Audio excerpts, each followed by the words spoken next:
Bonsoir à tous et bienvenue.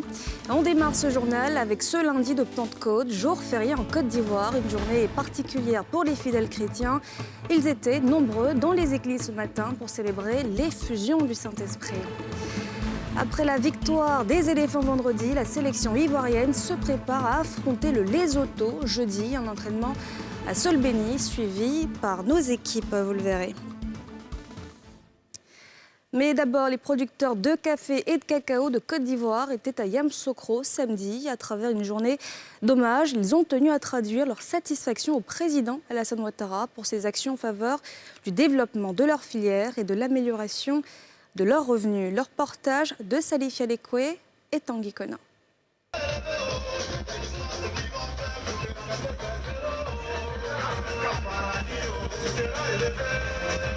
Yamoussoukro, place Jean-Paul II, samedi dernier. Les producteurs de café et de cacao ont abandonné leurs champs pour cet espace.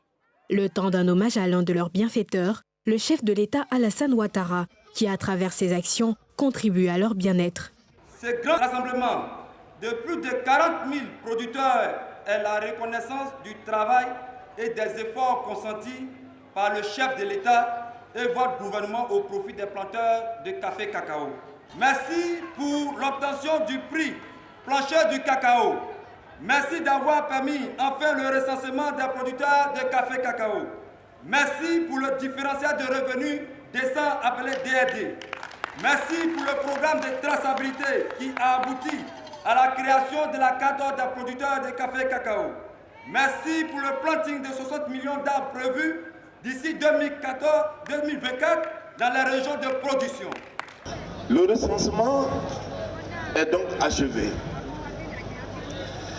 Et à partir de la carte, à partir du recensement,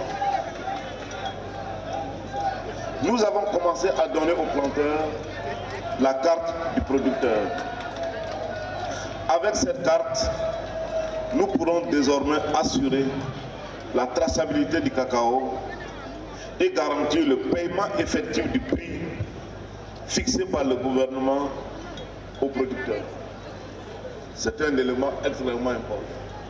Pour sa part, le chef du gouvernement ivoirien Patrick Hachi, représentant le chef de l'État, a salué les efforts des producteurs qui font rayonner la Côte d'Ivoire, soulignant que les autorités ivoiriennes s'emploient à l'amélioration du taux de transformation sur place. Productrices et producteurs de café cacao, la Côte d'Ivoire moderne s'est construite grâce à vous. Par votre travail acharné qui produit ce cacao dont le monde entier se régale, vous êtes la fierté du pays et la fierté de la nation toute entière. Merci. La filière café-cacao représente pour la Côte d'Ivoire un secteur économique et social important. Le pays est le premier producteur mondial de cacao avec une production de 2 millions de tonnes, soit 40% de l'offre mondiale. Ce lundi était donc jour férié en Côte d'Ivoire. Les chrétiens continuent de célébrer la Pentecôte qui marque la fin du temps pascal. Dans les églises, ils étaient nombreux à avoir fait le déplacement pour commémorer le don du Saint-Esprit aux apôtres. Leur portage de Nadja Ejar et Mathieu Imbadé. C'est dans la louange et l'adoration que les chrétiens catholiques se sont réunis ce matin pour écouter l'Évangile, après avoir reçu la veille, comme tous les autres chrétiens du monde, l'Esprit Saint. Il est important que, après avoir célébré la Pentecôte, le lendemain, nous puissions être toujours présents, comme les apôtres et la Vierge Marie, à la chambre haute, pour continuer la prière. Il y a plusieurs dons de l'Esprit Saint. Et ces dons de l'Esprit Saint, qui sont au nombre de 7, nous sont donnés pour que l'Église puisse en bénéficier. Alors donc on évite de courir vers le parler en langue ou de se forcer de parler en langue. Invoquer constamment le Saint-Esprit afin de jouir de ces dons, c'est l'engagement que se tiennent à maintenir ces chrétiens. Le Saint-Esprit inspire celui qui transpire. Il faut prier pour que nous soyons inspirés par le Saint-Esprit et toujours faire appel au Saint-Esprit parce que le Saint-Esprit est toujours présent en nous et avec nous. Il nous suit. Ça représente ainsi, comme les apôtres, les lames de feu, et je suis très fier d'avoir pu connaître le Christ. Au-delà de rappeler la Pentecôte, la messe de ce lundi est dans l'Église catholique, une fête en l'honneur de Marie, la mère de Jésus. Un moment saisi par les célébrants pour sensibiliser aux bonnes mœurs dans nos sociétés en s'appuyant sur l'actualité du moment. Il ne faut pas vouloir tout expérimenter dans la vie. C'est ce qu'elle voulait faire. Tout expérimenter. Mais il y a des expériences auxquelles il ne faut pas s'adonner. Parce que les conséquences seront très fâcheuses. C'est cette envie démesurée d'être au même niveau que les autres. À la croix, Jésus va reconnaître tous les efforts de sa mère et nous dit qu'elle est digne de foi. La célébration de la Pentecôte, 50 jours après la Pâque, vient clore le temps pascal, entamé depuis la résurrection de Jésus-Christ selon la foi chrétienne. Et puis les évangéliques célèbrent aussi la Pentecôte. Les chrétiens de l'église Pentecôte de Côte d'Ivoire, en particulier les jeunes, étaient réunis ce matin au Palais de la Culture pour la 16e édition de la marche de la Pentecôte, un grand rassemblement de prières et de louanges pour célébrer l'effusion du Saint-Esprit et la naissance de l'église commémorée hier dimanche. Nadja Eja, Mathurin Badé. Ils sont venus nombreux du Grand Abidjan pour magnifier le Saint-Esprit, descendu à la Pentecôte sur les disciples. Une communion dans la foi, agrémentée par des chants et danses à la gloire du Seigneur.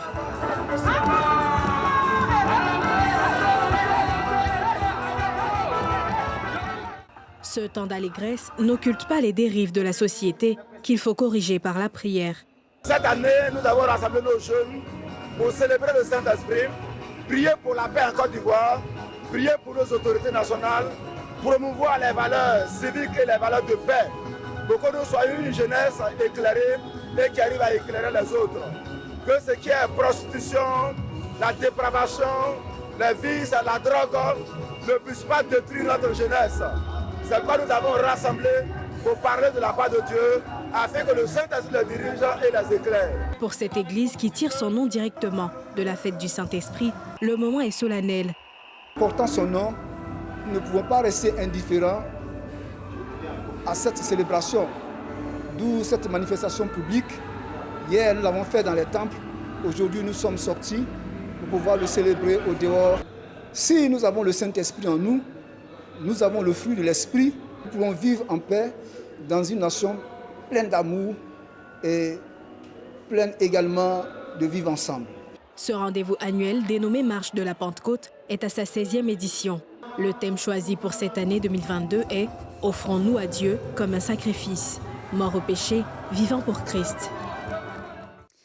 Un événement qui s'est déroulé au Palais des Sports de Treichville. Initié depuis plus de 15 ans, le concours Miss Mathématiques vise à encourager les filles à s'orienter vers les séries scientifiques à l'approche de l'édition 2022. Parrainée par le port autonome d'Abidjan, nos équipes se sont interrogées sur l'impact de ce concours sur les jeunes filles qui y participent. Après le couronnement, quelle suite pour les championnes? Le reportage de Mardoché Kwasi et Mathurin Badé. Eya Boni est la première lauréate du concours Miss Mathématiques. Elle est aujourd'hui employée dans une entreprise à l'extérieur du pays. Ce titre de Miss Mathématiques lui a ouvert de grandes portes et a énormément contribué à faire d'elle ce qu'elle est aujourd'hui. Le fait de rencontrer des autorités, je pense que c'est quand même une bonne opportunité, ça m'ouvre quand même des portes. Les mathématiques m'ont beaucoup apporté. Je pense que ça a été vraiment un moyen pour moi de m'épanouir en Europe parce que ça m'a permis de trouver très vite du travail. Je pense que ça a été une opportunité pour moi pour embellir mon CV. C'est très enrichissant dans le CV. Et puis, quand vous travaillez, que vous envoyez une lettre, par exemple comme celle que j'ai reçue du professeur Saliou, qui me demandait solennellement de venir au concours, ça fouette un peu l'orgueil de votre directeur. Il est content de vous avoir dans l'effectif. Même si aujourd'hui, elle travaille et réside hors du pays, Eya se dit prête, si les conditions sont réunies, à mettre son expertise au service de son pays, la Côte d'Ivoire. Moi, je compte soutenir la société mathématique, donc à chaque fois qu'il m'appelle, je réponds présente. Il m'appelle souvent pour que je puisse contacter les anciennes lauréates. On se parle, on se donne des conseils. Il y en a avec qui on est vraiment proche, que je suis vraiment proche. Donc, c'est de se soutenir et pour un jour porter un projet pour la Côte d'Ivoire. C'est la Côte d'Ivoire qui doit nous ouvrir des portes. Encourager les filles à s'orienter de plus en plus vers des séries scientifiques afin de favoriser l'éclosion de nouveaux talents au service du développement de la Côte d'Ivoire, c'est justement l'un des objectifs que s'est fixé la Société mathématique de Côte d'Ivoire en initiant ce concours qui visait également à corriger la mauvaise image qu'une partie de la population se faisait des mathématiques. 16 ans après, le combat continue, disent les responsables, même si des résultats probants ont été obtenus. Est-ce qu'on peut tirer un bilan? C'est un processus, ça ne s'arrête pas. Donc peut-être nous passerons, mais d'autres prendront la relève, mais ce sera toujours le même combat. C'est un combat permanent. Et aujourd'hui, peut-être c'est la joie, mais demain peut être là. Mais nous sommes dans la résilience. Et on est persévérant. Depuis l'an 2000, beaucoup de nos jeunes filles, beaucoup de nos enfants ont terminé de brillantes études dans les grandes écoles en France, l'école polytechnique, l'école des mines, l'école des ponts et chaussées, ou qui sont allés poursuivre leurs études aux États-Unis. Il y en a une qui se trouve à la NASA, aux États-Unis. Donc, notre concours Miss Mathématiques a donné des résultats clairs et éloquents. Et pour réussir ce combat, la Société mathématique qui se bat chaque année pour pérenniser ce concours bénéficie de l'accompagnement de l'État de Côte d'Ivoire et de certaines structures. Le port autonome d'Abidjan s'est en effet engagé à les accompagner sur ce concours pour les 5 prochaines années. Il ne faut pas hésiter à faire la discrimination positive, comme c'est le cas du concours Miss Mathématiques. Il faut aider les meilleurs à se sentir bien et à ne pas avoir le complexe d'être meilleur. Le port autonome d'Abidjan, société d'État que j'anime, est heureuse et honorée d'être associée à cette cérémonie. Et comme tantôt vous aviez parlé de contingence d'organisation, je voudrais de haut de ce micro vous inviter, monsieur le président de la Société mathématique de Côte d'Ivoire, à conclure avec nous une convention pour 5 ans. Ce faisant, nous ne faisons que juste ce retour de ce que les citoyens donnent au port autonome d'Abidjan. Le concours Miss Mathématiques, au-delà de permettre de promouvoir l'excellence, révéler des talents et ouvrir des portes aux jeunes filles, permet de mettre à la disposition de la Côte d'Ivoire des ressources humaines de qualité qui pourront contribuer au développement de la Côte d'Ivoire. Après Torogoué, plus de 1000 élèves sous-officiers de l'école de gendarmerie d'Abidjan ont été présentés au drapeau vendredi, consacrant ainsi leur intégration au corps de l'élite de l'armée ivoirienne. Une occasion pour le général Alexandre Apallo Touré d'inviter ces hommes à honorer le glaive en tout temps et en tout lieu, mais aussi d'annoncer que désormais des tests de dépistage de drogue seront effectués dans les écoles de formation. Les précisions de Timé Danger. Place d'armes de l'école de gendarmerie d'Abidjan-Cocody. Dans les rangs pour la présentation au drapeau, 1209 sous-officiers de première année.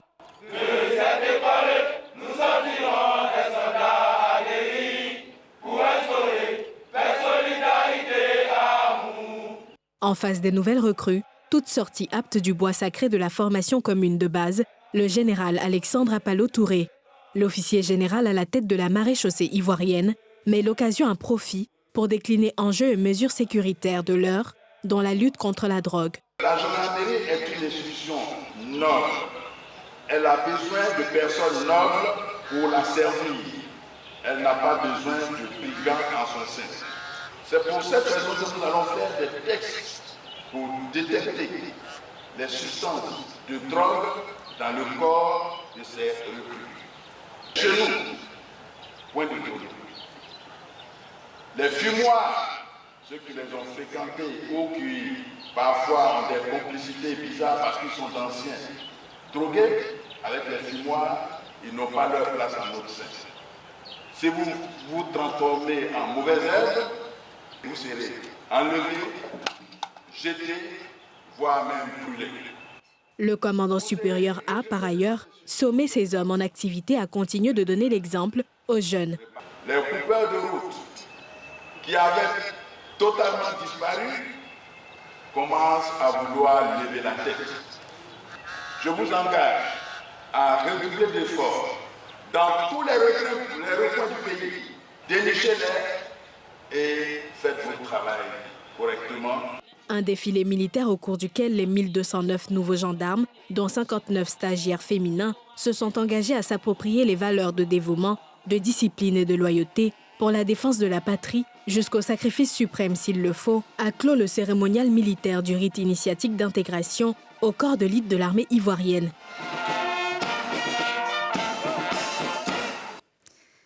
Après leur brillante victoire face au Chipolopolo de Zambie vendredi, lors de leur premier match de poule des éliminatoires de la CAN 2023, les éléphants de Côte d'Ivoire affronteront le Lesotho jeudi en Afrique du Sud. Serge Aurier et ses coéquipiers sont au labo à Solbeni. Ils se sont ouverts ce lundi au sortir de leur entraînement au micro de Salif Alekwe et Harouna Zeba. Les éléphants seront en déplacement en Afrique du Sud, où ils affronteront l'équipe du Lesotho jeudi prochain pour le compte de la deuxième journée des éliminatoires de la Coupe d'Afrique des Nations.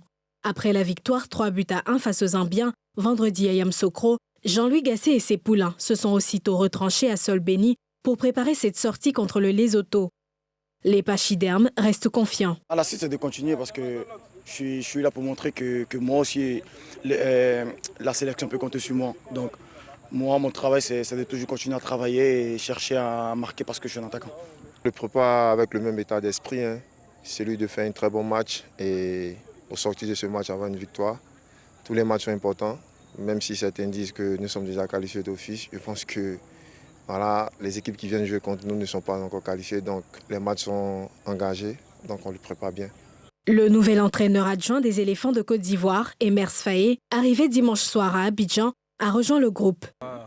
On va aider nos jeunes frères à aller chercher la victoire sur le terrain en les encourageant un maximum et en leur donnant un maximum de savoir comme nous on nous a appris. On va essayer de leur transmettre et de les pousser vers la victoire. On a une CAN chez nous à préparer, il faut garder la coupe à la maison et pour ça il faut qu'on soit déterminé et chaque match aura son importance. Ces éliminatoires constituent des matchs de préparation pour la Côte d'Ivoire, double vainqueur de la compétition, hôte de l'édition 2023 et qualifié d'office.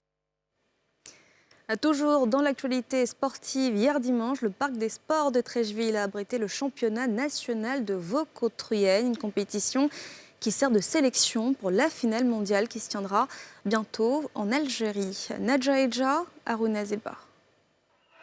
Coup de poing, coup de pied, balayage ou encore projection entre autres techniques utilisées lors des combats du championnat national de Vaucotruyenne.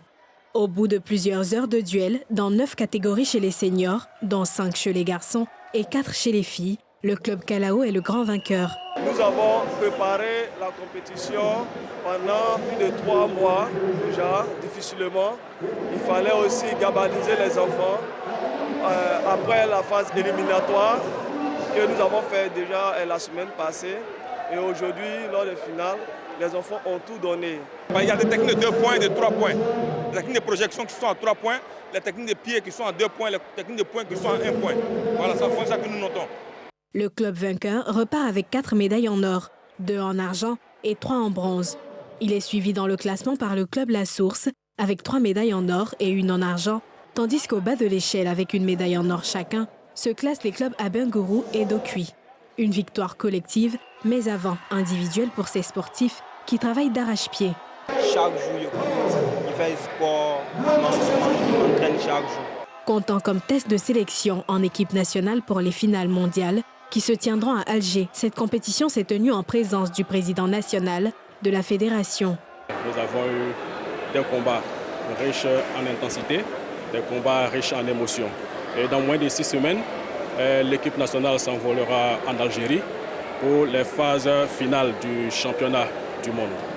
Et le Vaucotruyenne à l'international, toute compétition confondue, c'est un peu plus de 206 médailles.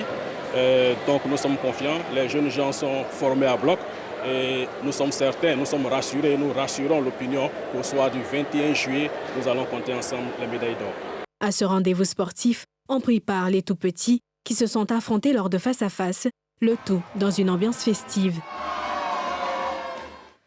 Et puis ce lundi de Pentecôte a été endeuillé par une attaque dans une église catholique au sud-ouest du Nigeria. Bilan, au moins 21 morts et une quarantaine de blessés, dont des enfants. Les précisions sur ce drame dans ce récit de Pierre Dipomela. L'attaque s'est produite pendant la célébration de la Pentecôte à l'église catholique Saint-Francis de la ville d'Owo, dans l'état d'Ondo, habituellement épargné par les djihadistes et les bandes criminelles actives dans d'autres régions du pays. Bilan, au moins 21 personnes sont mortes et plus de 40 autres blessées, pris en charge dans différents centres médicaux de la ville. Sur les lieux de l'effroyable attaque, d'immenses taches de sang maculaient toujours le parterre, Les murs, les bancs en bois de cette église témoignant de la violence de ce massacre, avec des restes humains jonchant le sol. J'ai couru jusqu'à l'église, j'ai vu mes 2 enfants et nous les avons amenés ici, au centre médical fédéral. J'ai aussi vu tant de personnes blessées et de morts. Au Nigeria, nous parlons d'insécurité. Ce qui me vient à l'esprit, c'est que nous ne sommes pas en sécurité. Parce que si nous étions en sécurité, de telles choses ne se produiraient pas. Et si elles se produisaient, les personnes impliquées seraient appréhendées. Cette attaque, dénoncée comme un meurtre odieux de fidèles par le président Muhammadu Buhari, n'a pas été revendiquée. Les autorités locales ont affirmé que les forces de sécurité avaient été mobilisées pour retrouver les assaillants, dont l'identité reste un mystère. Et voilà, c'est la fin de ce journal. Merci de l'avoir suivi. Demain, après le journal, à 20h10 exactement, Ali Diarra-Souba va vous proposer une interview exclusive avec le président du COJEP, Charles Blégoudet. Merci à tous et très bonne soirée.